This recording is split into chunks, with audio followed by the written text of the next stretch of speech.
Hi people, welcome to our channel Dhanya Tej. మనం ఈరోజు chicken కంటే టేస్టీ అయిన చికెన్ తినని వారు కూడా తినేలాగా మష్రూమ్ కబాబ్ తయారు చేద్దాం. ఇది తింటే మళ్ళీ మళ్ళీ చేసుకొని తింటారు. చాలా టేస్టీగా సూపర్గా ఉంటుంది. దీనికోసం ఒక బాక్స్ మష్రూమ్ తీసుకుని మష్రూమ్స్ని శుభ్రంగా ఒకసారి కడగాలి. కడిగిన తర్వాత చిన్న మష్రూమ్ అయితే 2 ముక్కలుగాను, మీడియం సైజ్ మష్రూమ్స్ అయితే 3 ముక్కలుగాను కట్ చేసుకోవాలి. చాలా పెద్ద మష్రూమ్స్ అయితే 4 ముక్కలుగా కూడా కట్ చేసుకోవచ్చు. ఈ మందం ఉండేలాగా చూసుకొని అన్నింటినీ కట్ చేసుకొని పక్కన ఉంచుకోవాలి.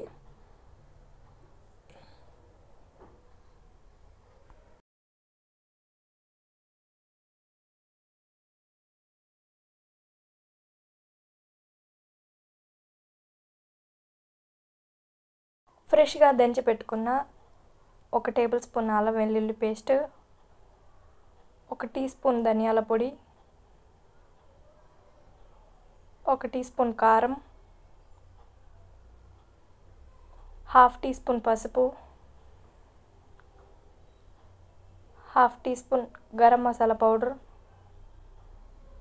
1 tablespoon cornflour, 2 tablespoons బియ్యం పిండి వేసుకోవాలి. 1 టీ స్పూన్ ఉప్పు వేసుకోవాలి. లేదంటే మీ రుచికి తగ్గట్టు వేసుకోవచ్చు. నేనైతే 1 టీ స్పూన్ వేస్తున్నాను. మొత్తాన్ని ఈ విధంగా హ్యాండ్తో బాగా కలుపుకోవాలి. ఈ విధంగా మొత్తం బాగా కలిసిన తర్వాత కొద్ది కొద్దిగా నీళ్ళు వేసుకొని మిశ్రమాన్ని ముద్దగా కలుపుకోవాలి.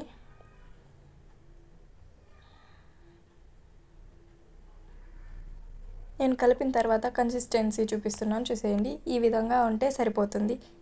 ఈ విధంగా మసాలాని కలుపుకున్న తర్వాత మనం కట్ చేసుకున్న మష్రూమ్ ముక్కలను వేసి మష్రూమ్ విరిగిపోకుండా చేతితో స్లోగా కలుపుతూ మసాలా మిశ్రమాన్ని మొత్తాన్ని ఈ విధంగా మష్రూమ్ ముక్కలకు పట్టించాలి.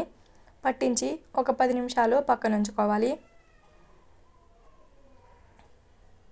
కడాయిలో డీప్ ఫ్రైకి కావాల్సినంత ఆయిల్ వేసి ఫ్లేమ్ హైలో పెట్టి నూనె వేడి చేయాలి. నూనె వేడైందా లేదా తెలుసుకోవడానికి ఈ విధంగా చిన్న మసాలా ముక్కను వేస్తే తెలుస్తుంది. ఈ విధంగా పొంగి పైకి వస్తే మన డీప్ ఫ్రైకి సరిపోతుంది. ఈ విధంగా కొద్ది కొద్దిగా ప్యాన్కి సరిపడా ముక్కలను వేసి మీడియం ఫ్లేమ్లో పెట్టి ఉడికించాలి.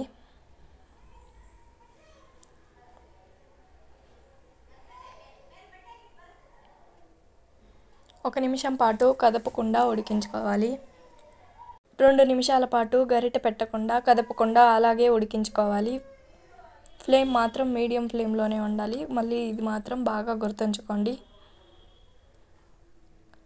2 నిమిషాల తర్వాత గరిటెతో ఈ విధంగా కలిపి మష్రూమ్ బాగా వేగి గోల్డెన్ బ్రౌన్ కలర్ వచ్చేంత వరకు వేయించుకోవాలి.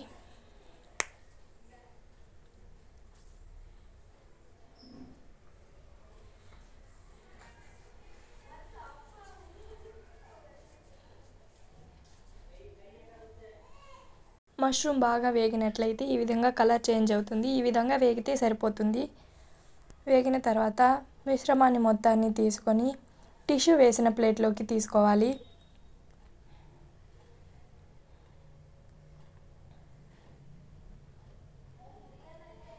ఇదే విధంగా మనం పక్కన ఉంచుకున్న మిశ్రమాన్ని కూడా ప్యాన్కి సరిపడా వేసి డీప్ ఫ్రై చేసుకోవాలి.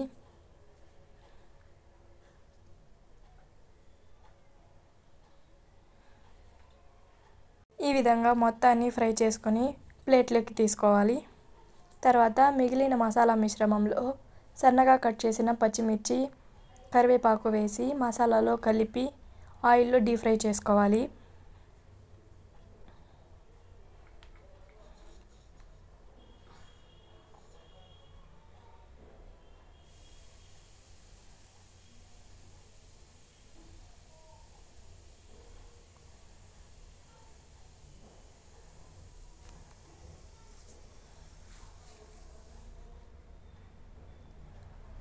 కరివేపాకు, పచ్చిమిర్చి బాగా వేగిన తర్వాత తీసుకొని మనం డీప్ ఫ్రై చేసుకున్న మష్రూమ్లో వేసి తింటే సూపర్గా ఉంటుంది. నేను కూడా ట్రై చేసి చెప్తున్నాను.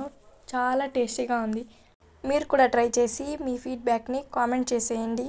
మీకు ఈ వీడియో నచ్చితే తప్పకుండా ఒక లైక్ చేసేయండి. మీరు ఇంకా ఇలాంటి టేస్టీ రెసిపీస్ చూడాలనుకుంటే నా ఛానల్ని సబ్స్క్రైబ్ చేసేయండి. Thank you for watching.